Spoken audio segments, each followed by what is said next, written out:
Good evening दोस्तों, स्वागत है आपका हमारे YouTube चैनल नर्सिंग हट में। और आज हम आपके लिए लेकर आए हैं बहुत ही इम्पोर्टेंट क्वेश्चंस की है क्लास। इस क्वेश्चंस की क्लास में हम डील करेंगे राजस्थान और हरियाणा CHO में आने वाले बहुत ही इम्पोर्टेंट क्वेश्चंस। हमारी 1000 क्वेश्चंस की यह सीरीज चल रही है और आज यह छठी क्लास है। जल्दी ही इन जो 1000 क्वेश्चंस है इनको कंप्लीट करेंगे। क्लास को एंड तक जरूर देखें, चैनल को ज़्यादा से ज़्यादा शेयर करें और हमारे चैनल नर्सिंग हट को सब्सक्राइब करें। तो शुरुआत करते हैं आज के क्वेश्चन सेशन की। बहुत ही इंपॉर्टेंट क्वेश्चन है, क्लास को ज़रूर ज़्यादा से ज़्यादा शेयर करें ताकि आने वाले एग्ज़ाम में हर एक नर्सिंग स्टूडेंट को इसका फ़ायदा मिल सके। तो पहला क्वेश्चन है, in a crying baby when should the cord be clamped normally. यानी एक क्राइंग, चाहे क्राइंग बेबी हो चाहे नॉर्मली बेबी हो, उसमें कॉर्ड को क्लैम्प नॉर्मली कब करते हैं? तो इसका राइट आंसर है once the cord pulsation stop.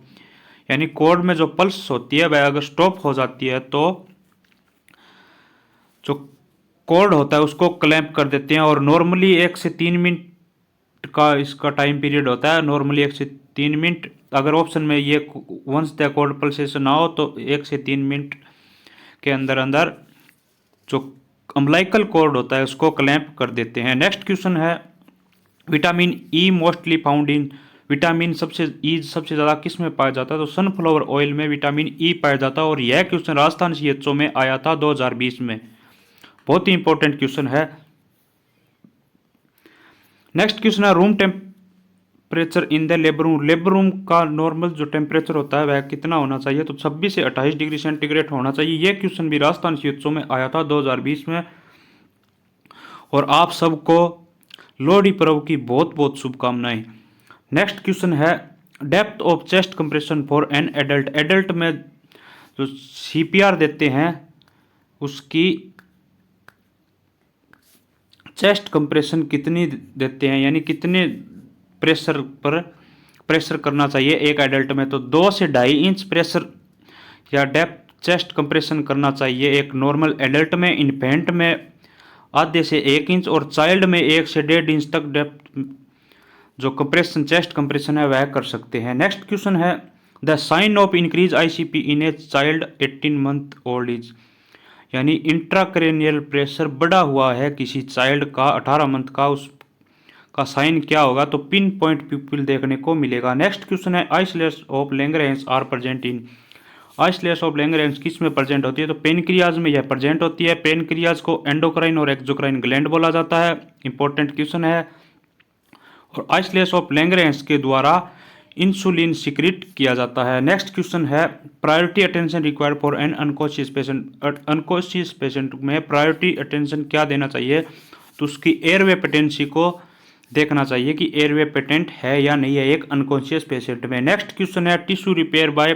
Tissue किसके द्वारा रिपेयर होती है? तो प्रोटीन के द्वारा रिपेयर टिश्यू रिपेयर होता है। और इसको बॉडी बिल्डिंग फूड भी बोला जाता है। प्रोटीन को बॉडी बिल्डिंग डाइट, जो बॉडी बिल्डर होते हैं जिम में जाते हैं उसमें मसल्स में रप्चर हो जाता है, उनको रिकवर करने के लिए ज़्यादा से ज़्यादा प्रोटीन डाइट का यूज किया जाता है। नेक्स्ट क्वेश्चन है, largest organ of the human body. बहुत ही इंपॉर्टेंट क्वेश्चन है। Largest organ of the human body skin होता है। अगर यहाँ ऑफ द की जगह अगर इन पूछा होता या इंटरनल ऑर्गन के बारे में पूछा होता तो वह लीवर होता। अगर लार्जेस्ट इंटरनल ऑर्गन के बारे में पूछे तो लीवर, और लीवर का वेट बता दें आपको 1.5 किलोग्राम में होता है। और liver largest organ of the human body, तो स्किन और इन द बॉडी क्या है? तो लीवर होता है। नेक्स्ट क्वेश्चन है, enlargement of the thyroid gland due to lack of iodine. Iodine की कमी से थायराइड ग्लैंड का इनलार्जमेंट होना क्या कहलाता है? तो गोइटर कहलाता है। जो घेंगा रोग होता है वह कहलाता है। नेक्स्ट क्वेश्चन है, in liver carbohydrate which form store. Liver में कार्बोहाइड्रेट कौन सी फॉर्म में स्टोर होता है? तो ग्लाइकोजन की फॉर्म में स्टोर होता है। इंपॉर्टेंट क्वेश्चन है, ग्लाइकोजन की फॉर्म में स्टोर होता है लीवर में कार्बोहाइड्रेट।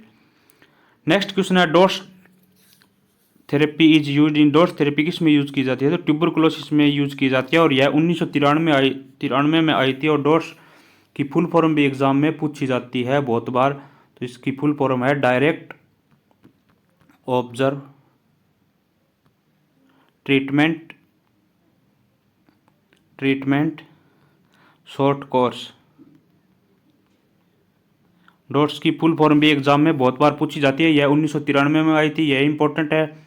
ट्यूबरकुलोसिस में इसका यूज किया जाता है डॉट्स थेरेपी का, और इसकी फुल फॉर्म है direct observe treatment short course. Next question है difficulty in getting off to sleep in maintain sleeping is called, यानी जो स्लीप होती है उसको मेंटेन करने में डिफिकल्टी होना क्या कहलाता है? तो इंसोमेनिया कहलाता है, या डिफिकल्टी इन स्लीपिंग मतलब इंसोमेनिया। नेक्स्ट क्वेश्चन है what is the amount of solution placed in a nebulization chamber while providing nebulization. बहुत ही इंपॉर्टेंट क्वेश्चन है कि कितनी अमाउंट का सॉल्यूशन डालते हैं नेबुलाइजर चैम्बर में जब नेबुलाइजेशन करते हैं। तो इसका राइट आंसर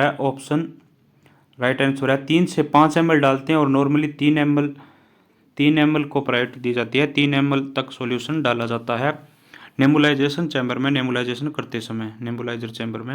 नेक्स्ट क्वेश्चन है what is the normal capillary refill time in children. बहुत ही इंपॉर्टेंट क्वेश्चन है, पिछली बार राजस्थान CHO में यह क्वेश्चन भी आया था। और डायरिया की कंडीशन में जो कैपिलरी रिफिल टाइम होता है वह चिल्ड्रन का बढ़ जाता है। तो इसका राइट आंसर है नॉर्मल कैपिलरी रिफिल टाइम होता है 3 सेकंड, और एडल्ट में पूछे तो 2 सेकंड से कम, और चिल्ड्रन में 3 सेकंड से कम। और चिल्ड्रन में कहाँ देखा जाता है? तो नेल पर, और एडल्ट में स्टर्नम पर कैपिलरी रिफिल टाइम देखा जाता है एडल्ट के, और बच्चे में नेल पर।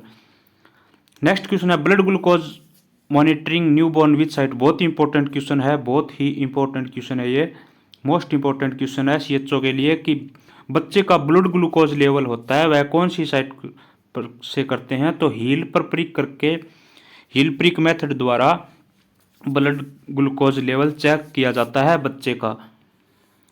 नेक्स्ट क्वेश्चन है ophthalmia neonatorum cause due to. Ophthalmia neonatorum जो एक आई की डिजीज होती है बच्चे में जन्म के तुरंत बाद, वह किसके कारण होती है? तो नाइजीरिया गोनेरिया द्वारा और क्लाइमेडिया द्वारा होती है। क्लाइमेडिया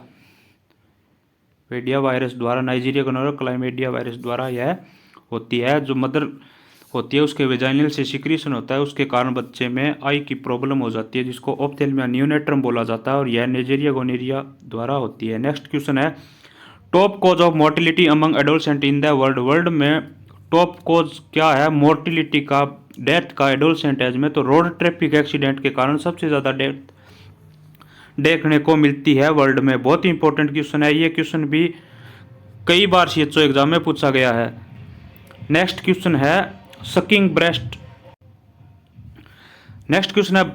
breast during breast feeding help prominently in release of which hormone, यानी सकिंग के दौरान ब्रेस्ट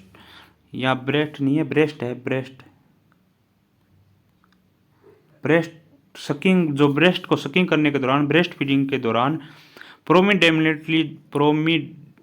प्रोडोमिनेंटली जो रिलीज होता है हार्मोन वह कौन सा होता है? ऑक्सीटोसिन हार्मोन के कारण ब्रेस्ट से मिल्क रिलीज होता है। और प्रोडक्शन किसके कारण होता है? प्रोलैक्टिन जो हार्मोन होता है उसके कारण, प्रोलैक्टिन हार्मोन के कारण ये जो प्रोडक्शन होता है मिल्क का, ये देखने को मिलता है। बहुत इंपॉर्टेंट क्वेश्चन है। नेक्स्ट क्वेश्चन है highest concentration of potassium is seen in, यानी पोटेशियम की हाईएस्ट कंसंट्रेशन किस में देखने को मिलती है? तो पेनक्रियाटिक जूस में हाईएस्ट कंसंट्रेशन देखने को मिलती है।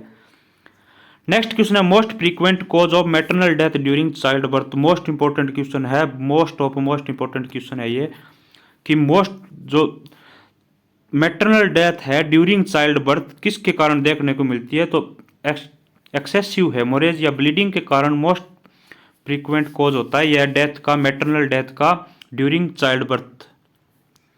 नेक्स्ट क्वेश्चन है best time for breast self examination. ये भी बहुत इंपॉर्टेंट क्वेश्चन है, बहुत बार ये क्वेश्चन एग्जाम में पूछा जाता है कि ब्रेस्ट सेल्फ एग्जामिनेशन करने का बेस्ट टाइम कौन सा है? तो 7 से 10 दिन, मेंस्ट्रुअल साइकिल के पहले दिन से 7 से 10वें दिन के बीच ब्रेस्ट सेल्फ एग्जामिनेशन करना चाहिए। इसके 5 स्टेप होते हैं।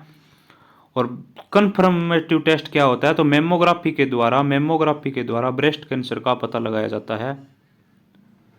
ब्रेस्ट कैंसर को डिटेक्ट करने के लिए ब्रेस्ट सेल्फ एग्जामिनेशन किया जाता है। नेक्स्ट क्वेश्चन है ideal time for surgery cryptorchidism.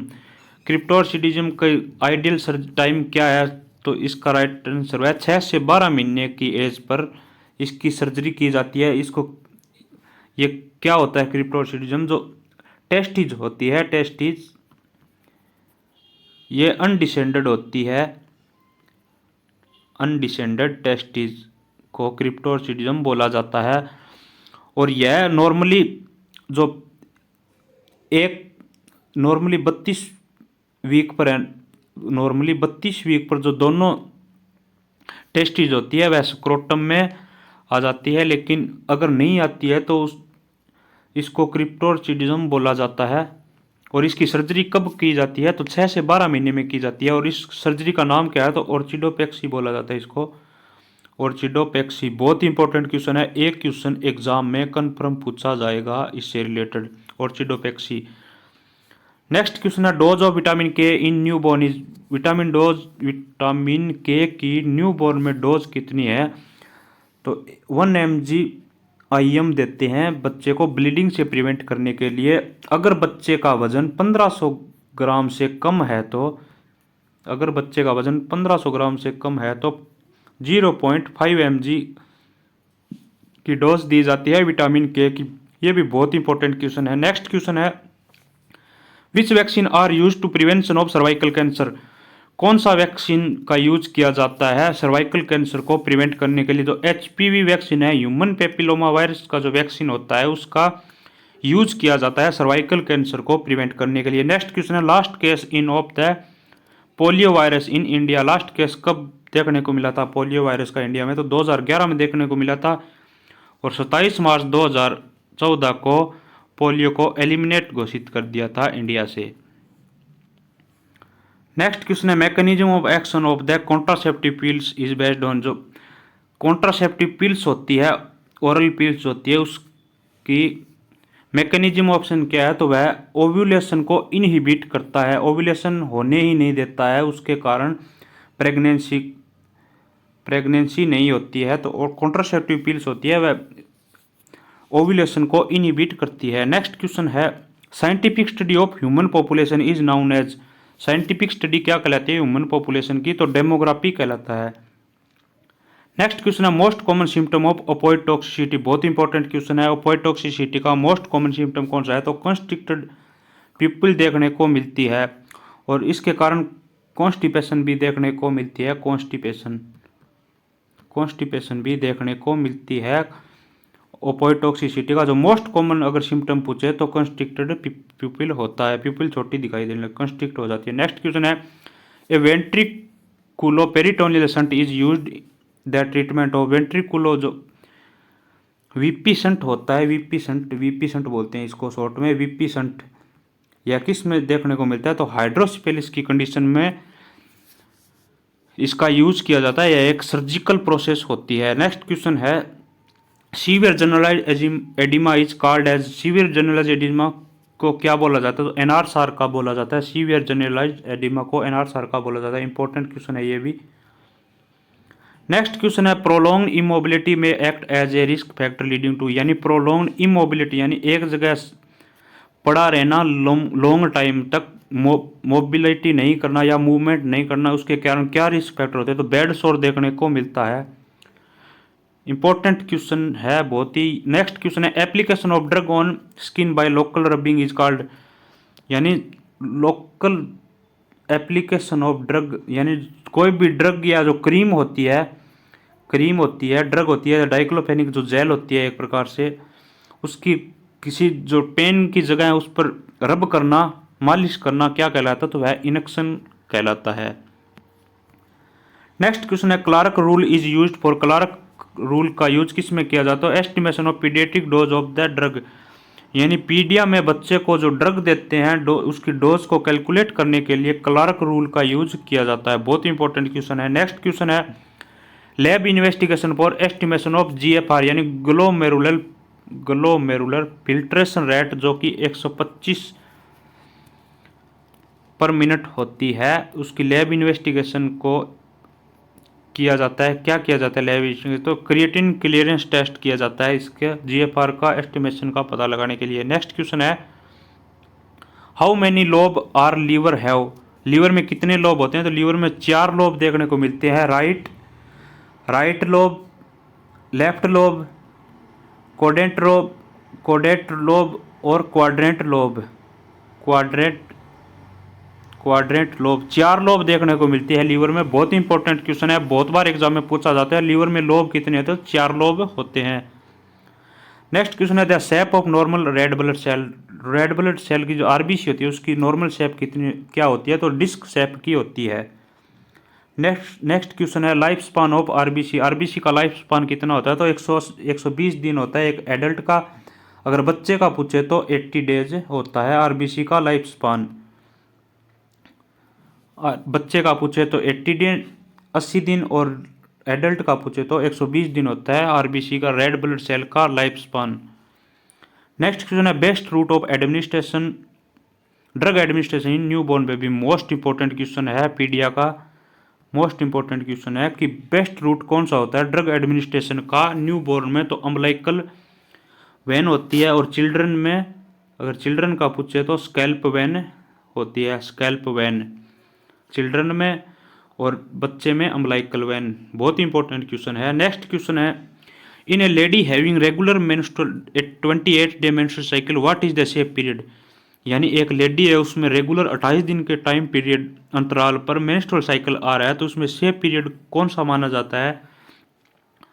तो एमसी आने से 7 दिन पहले और 7 दिन बाद का जो पीरियड होता है यानी 7 दिन से पहले का यानी 21 से 28 दिन 28वें दिन तक और 7 दिन बाद का यानी पहले से 7वें दिन तक का जो पीरियड होता है वह सेफ पीरियड माना जाता है मेंस्ट्रुअल साइकिल का। इस दौरान अगर इंटरकोर्स करती है लेडी तो उसमें प्रेग्नेंट होने के बहुत ही कम चांसेस रहते हैं। नेक्स्ट क्वेश्चन है commonest type of jaundice newborn में कौन से टाइप का जॉन्डिस कॉमनली देखने को मिलता है? तो फिजियोलॉजिकल जो जॉन्डिस होता है वह सबसे ज़्यादा देखने को मिलता है। और अगर फिजियोलॉजिकल जॉन्डिस के बारे में आपको बताएं तो यह 24 घंटे बाद अपीयर होता है बच्चे में। 24 घंटे बाद जो जॉन्डिस होता है वह फिजियोलॉजिकल जॉन्डिस होता है। और पैथोलॉजिकल जो जॉन्डिस होता है वह 24 आवर के टाइम जन्म के 24 घंटे के अंदर अंदर जो होता है वह पैथोलॉजिकल होता है और 24 घंटे बाद होता है वह फिजियोलॉजिकल होता है। और सबसे जो डेंजर होता है वह पैथोलॉजिकल जॉन्डिस होता है। नेक्स्ट क्वेश्चन है Macewen sign is indication of. Macewen sign किस में देखने को मिलता है? तो हाइड्रोसिपेलस में मैकवन साइन देखने को मिलता है। हाइड्रोसिपेलस क्या होता है? तो सीएसएफ का एक्सेसिव एक्यूमुलेशन हो जाता है बच्चे के हेड में, उसको हाइड्रोसिपेलस बोला जाता है। मैकवन साइन देखने को मिलता है हाइड्रोसिपेलस में। नेक्स्ट क्वेश्चन है causative agent oral thrush is. Causative agent क्या है ओरल थ्रस का? तो कैंडिडा एल्बिकेंस जो फंगल इन्फेक्शन होता है उसके कारण ओरल थ्रस देखने को मिलता है।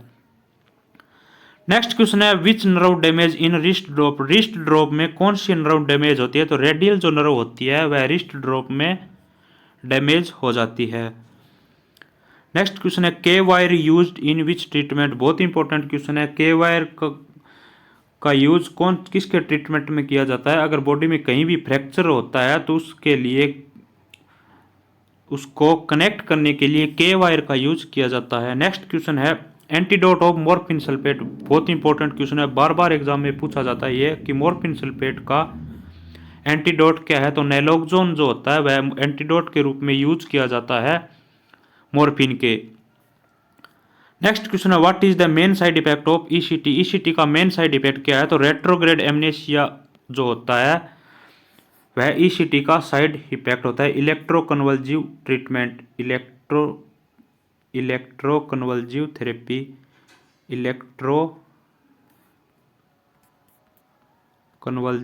थेरेपी यानी एक प्रकार से यह शॉक दिया जाता है एक पेशेंट को। जो मेजर डिप्रेशन में जो पेशेंट चले जाते हैं उनको ट्रीट करने के लिए ईसीटी दी जाती है।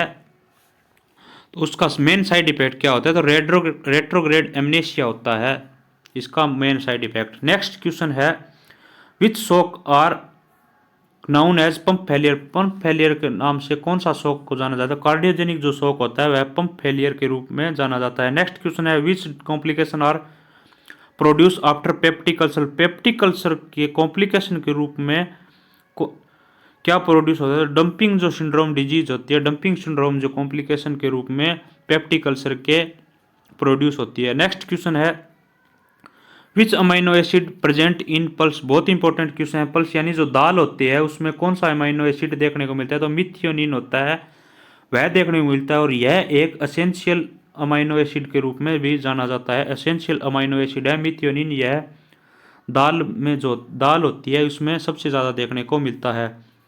नेक्स्ट क्वेश्चन है average reproductive age in women. Women में एवरेज रिप्रोडक्टिव एज कितनी होती है, तो 30 साल तक की एज जो होती है वुमेन की, 30 साल जो एज होती है, टोटल 30 साल एज, 15 साल से लेकर 45 साल तक की को रिप्रोडक्टिव एज पीरियड बोला जाता है एक वुमेन की, यानी इसके बीच का जो टाइम पीरियड होता है वो 30 साल होती है। 30 साल की एज एवरेज एज मानी गई है एक फीमेल की, वुमेन की रिप्रोडक्टिव एज। तो दोस्तों आपको यह क्लास कैसी लगी कमेंट करके ज़रूर बताएं। क्लास को ज़्यादा से ज़्यादा शेयर करें, हमारे चैनल नर्सिंग हट को सब्सक्राइब करें। बहुत इंपॉर्टेंट क्वेश्चंस आज की क्लास में करवाए गए हैं। आपसे रिक्वेस्ट है ज़्यादा से ज़्यादा क्लास को शेयर करें और चैनल को सब्सक्राइब जरूर करें। Thank you friend.